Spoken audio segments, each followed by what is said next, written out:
I can tell you now, when I was studying geography in university, in my second and third year, I didn't think that I'll become a weatherman. I was dying of boredom because geography was killing me. I thought, man, this thing sucks. It's difficult. There's a lot of reading to get through, So, and you have to go through those 3 or 4 years of studying. There's nothing you can't escape that. But the nice part is the opportunities are there, and and once you start working, it gets a lot more interesting. Okay, that causes some serious long-term pains or long-term neck problems that you can go through. Children spend a lot of hours on the road instead of going to school. Isn't that what we want for our children? Now, look at this beautiful picture. I picked a picture of a model drinking water. Imagine the next time you drink water, it looks more like this. How would that feel? Because we are slowly running out of water and we are slowly contaminating the water in South Africa. Let's have a look at how long this is expected for, because we're seeing that it could last for the rest of the week. Is it ended at about to end at the end of this week? Yes. For the rest of for the whole country. Yeah. This is why I have this map behind me. This one is showing pressure and a wind here in South Africa, and you can basically see this red shade here, these red winds here. They're indicating they're still quite strong, and they're still showing probability of another cold front will be coming in towards the southwest part. If I just move out of the shot, maybe let me just come to this side. Cold fronts in South Africa, they're coming in from the southwest and they travel all the way towards the northeastern side. And one of the characteristics of a cold front is that they travel in families. So one cold front comes through, the second one comes, and most likely a third one will also follow suit.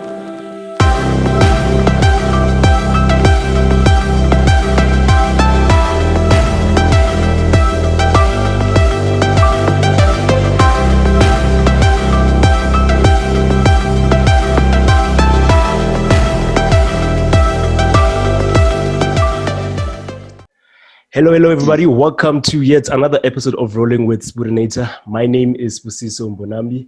And as you guys know, this channel is about life after varsity, where we talk to, different people in different fields and different careers. And today we'll be talking to someone who is in the meteorological world. He's just going to be giving us, the basics and how his journey has been throughout the career, what he studied and the challenges that he's currently facing in this specific discipline. So, Mr. Monare, welcome to the show. Thanks so much for coming through. Oh, thank you for inviting me. All right, so let's get straight to it. So, could you please just tell us who you are? Who's Tsietsi Monare? For someone who probably doesn't know you, who you are and where you're from.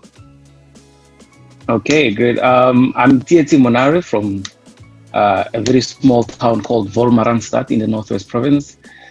I'm a meteorologist for the Japanese national broadcaster called NHK World Japan, and I work for the English division. Before that, I was actually an English teacher. Here in Japan. That's how I moved to Japan. Yeah. Oh. And before the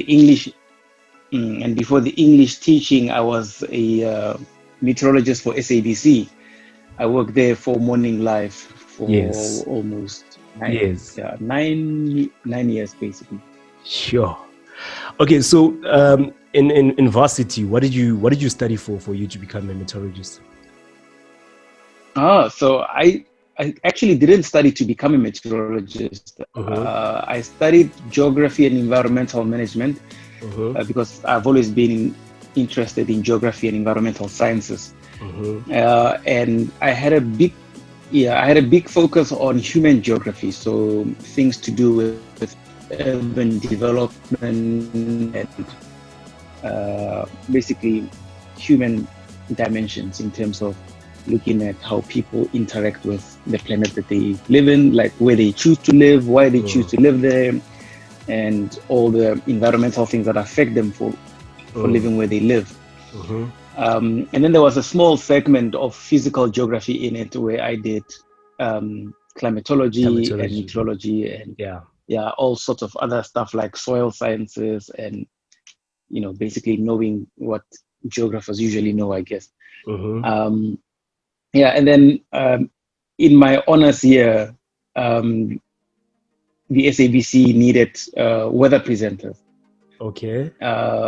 Yeah, so I went to audition because I have a very good geography background. I mean, my major was geography. Yeah. Yeah, so things went really well at the audition, and yeah, believe it or not, they asked me to come in. Basically, they gave me the job. Wow. Yeah. Like, yeah, that's amazing. 'Cause I remember growing up watching you on TV, and that's when I figured out what you studied. And I also went through on the same stream, but then I majored in geology in my honors year. Yeah. So Yeah, great. So what were the challenges? Because now you say you basically got a job. It was before you graduated when you got the job at the SABC Morning Live. Yeah, I got the job at the beginning actually of my honors year. Sure. So fortunately it was very part-time then. Yeah, I worked as a freelancer, so I only went in as per request by the SABC, like when they needed me, they would call me. Okay. Yeah, Okay. because there were already other weather presenters there, so they just needed people to fill in for them. They just needed like backups. Okay. I understand. Yeah. And then, But then, getting back into answering your question about the challenges was with anything else, trying to work and study at the same time, regardless of how busy the work is or how busy the studying is. You still need to find a balance in between. Because when you work, obviously you start earning a salary, and earning a salary means you get a little bit more freedom to do, almost whatever you want. True. Within the limits of your salary, of course. Yeah. So the challenges were basically trying to balance the fun time and the work time. By the work time, I mean the study time. Yeah. But then, so that experience that you had as a weatherman or weather presenter, was it in line with what you studied in Varsity? I mean, I probably wouldn't have gotten the job if I didn't have the geography background and the climatology background. Yeah, so it was not necessarily in line with my postgrad, what I was studying at the time. Okay. But yeah, like I said, I focused a lot on human geography. I went into urban development. So then I had to bring the knowledge in so that I can fit in with my work. Yeah, so there wasn't really a big correlation. Like there wasn't really, I wasn't totally studying forecasting and meteorology. So that had to come in as an extra. I had to focus on my job requirements in terms of, I need to know how weather systems work. It's not something that I focused on myself, so I had to teach it myself, just on the extra. Yeah. Okay, so for someone who doesn't know what a meteorologist do, what exactly do you do? So for me, I'm a broadcast meteorologist, meaning I go on air. I go into television and then, I present. I'm basically like the weatherman. Meteorologists do a lot in terms of forecasting, predicting what the weather is going to be like. And you get a bunch of people that that make the models. You get people that monitor the models, and then you get people like me that report on what the weather is doing. So there are many lines you can take. If you like, in South Africa, the people that you would like to follow or need to know about is SAWS, South African Weather Service. Yeah. And in fact, South African Weather Service has a very good meteorology school. So you can actually study through them to do forecasting.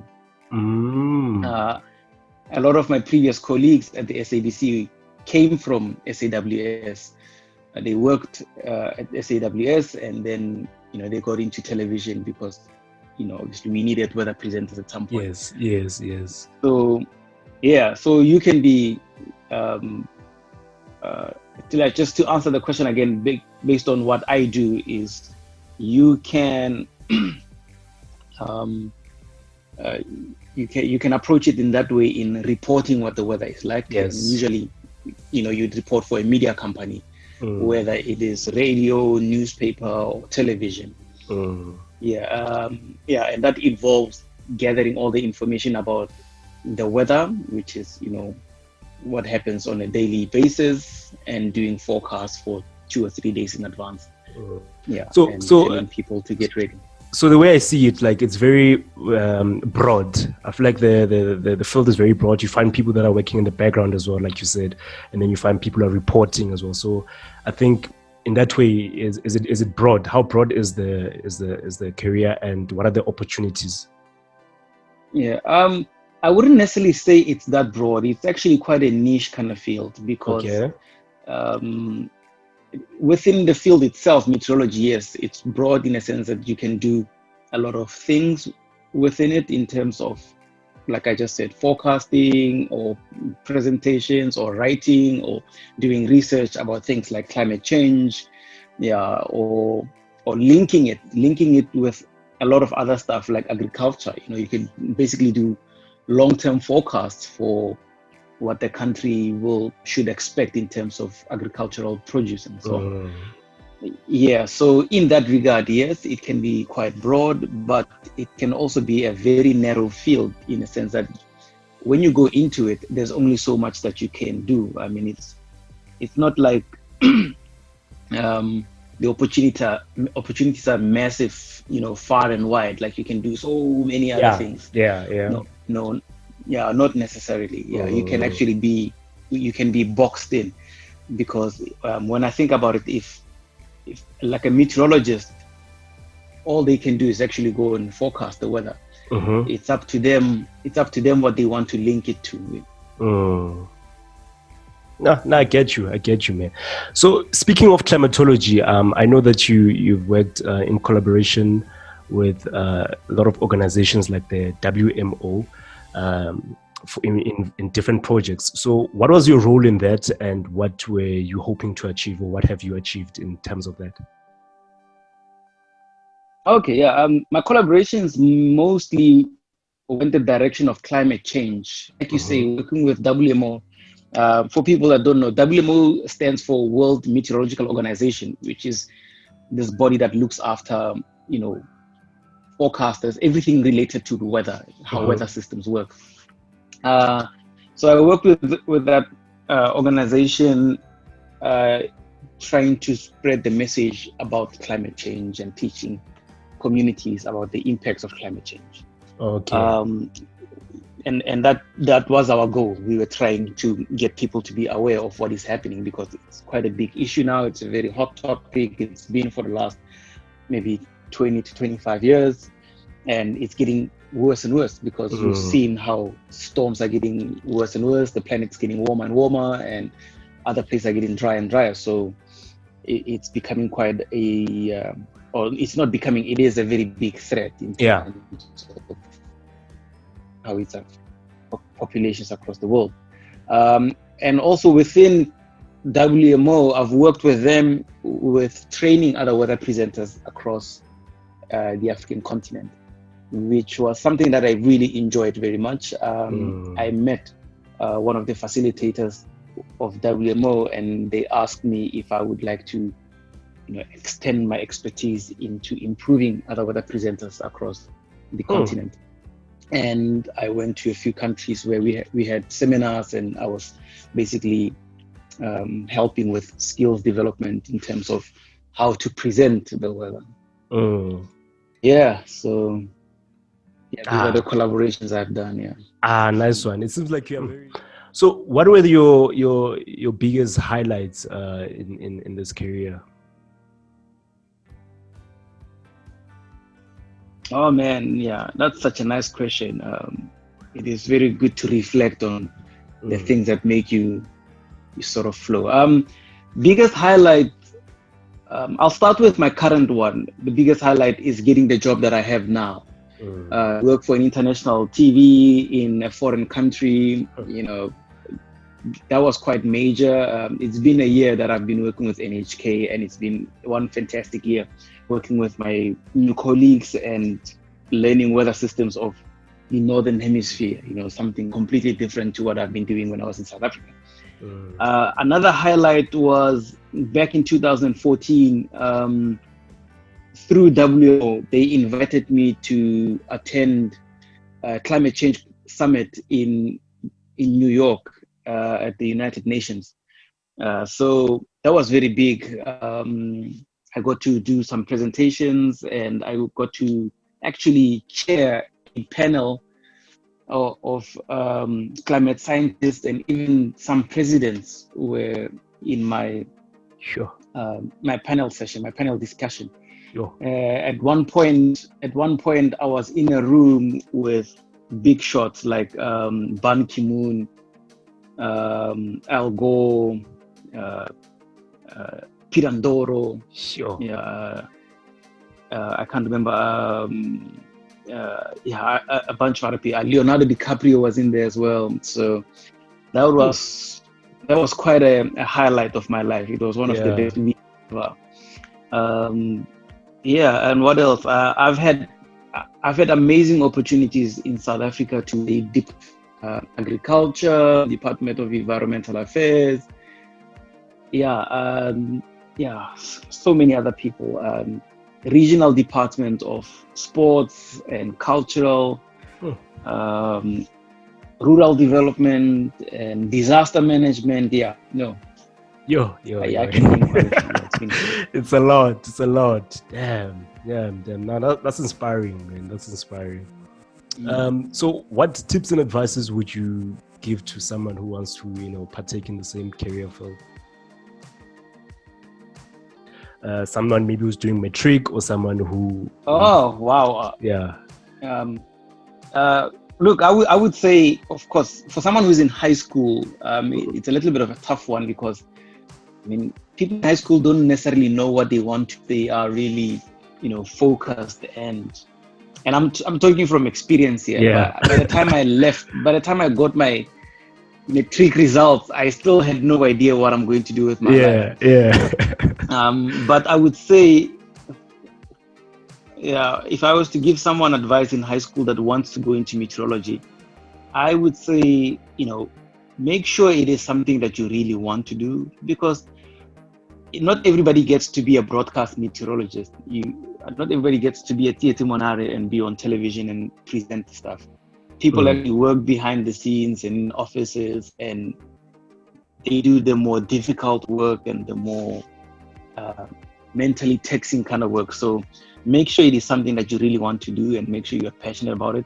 It's not something you want to do because you heard, there was Tsietsi on Morning Live, I want to be like him, I want to be on Morning Live. And of course, study hard, study hard, study smart, know your climate systems. That will help you. And follow weather news all over the world. The weather is big business now. There are many other opportunities that can come out of it. So follow weather news, make sure you are in the know, because you'll never know what could happen. You could design something really fancy based on the weather, or you can come up with a cool concept to link the weather to something that you want to do. Just think out of the box and just be flexible, be ready for, whatever comes. And just take it easy. Also, I guess a lot of people try to overthink things, especially when you're in high school. True. The peer pressure of trying to find a good career or find something that's going to be amazing and match up with your friends. Just try to do you. Find something that suits you and something that you like. Those are the advices that I can give you, because I can tell you now, when I was studying geography in university, in my second and third year, I didn't think that I'll become a weatherman. I was dying of boredom because geography was killing me. I thought, man, this thing sucks. It's difficult. There's a lot of reading to get through. So and you have to go through those 3 or 4 years of studying. There's nothing you can't escape that. But the nice part is the opportunities are there, and and once you start working, it gets a lot more interesting. So. And I'm pretty sure that you discover new things.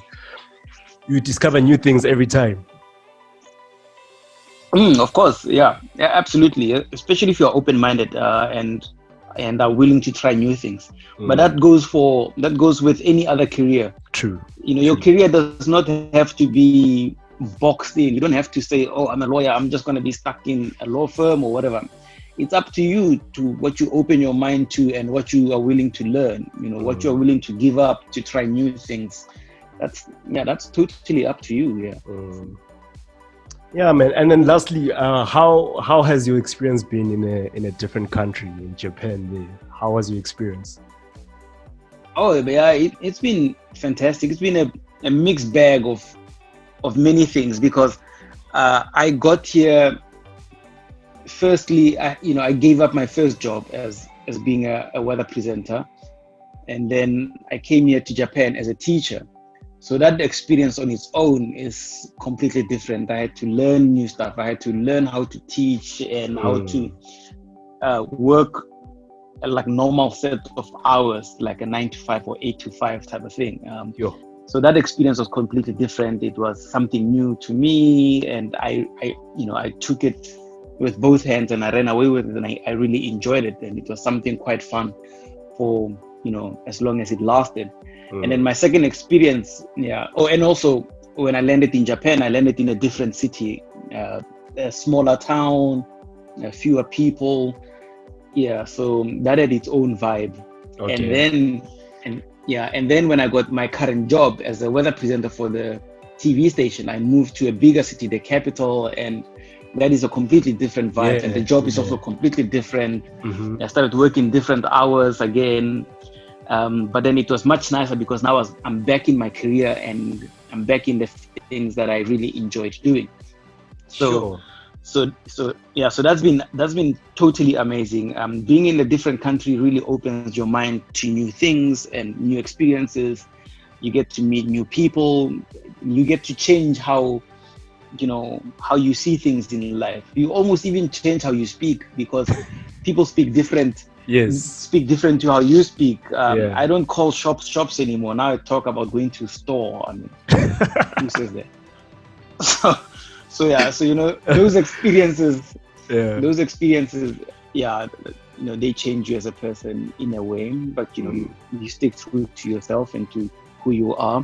But they've been fantastic. I've been able to travel quite a bit more, and I've been able to try new things and experience life in a completely different way. And that's amazing. Your perspective in life changes when you live in a different country.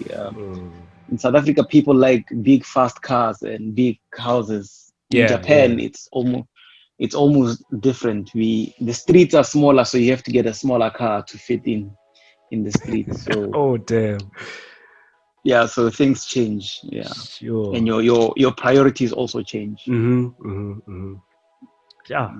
No, man, thanks so much, man, Tsietsi. And where can people find you on social media if they want to connect with you? I'm basically active in all social media platforms. Tsietsi Monare for all of them, Twitter, Instagram, and Facebook. I think that's about it.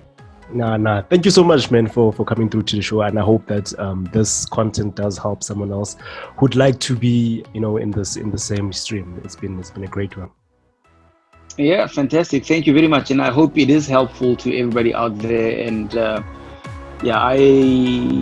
people want to reach out and ask questions. They can do on whatever platform they can. I might not respond, but I try my best. Yeah.